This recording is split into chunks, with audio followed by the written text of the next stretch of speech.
הצגת ספרו של שינג'ו שינייה. לאנשים שאיבדו את יקיריהם.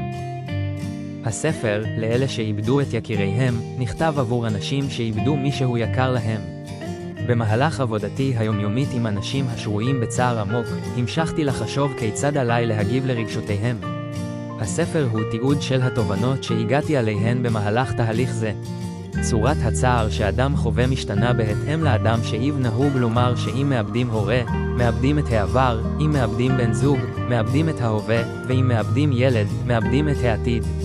אובדן אינו רק פרידה, אלא גם חוויה של אובדן חלק מעצמך. התחדשות מתחילה בהתמודדות עם המציאות הזאת. אני סבור שהמוות אינו אומללות, כל אדם הוא יצור שחי לקראת המוות, ואם נקבע מראש שהעתיד הזה הוא אומללות, אזי החיים עצמם יהפכו לאומללים. ההתבוננות במוות היא גם בחינה מחודשת של החיים, ובכך תמונה מהות האושר האנושי. ספר זה מלווה בשקט את ליבם של אנשים השרויים בצער, באמצעות 15 מכתבים. כמו מחזורי הירח, גם הלב משתנה, ובסופו של דבר חוזר לזרוח. פרידה אינה סוף, אלא גם תחילתו של קשר חדש. אני ממליץ לכם לקרוא אותו.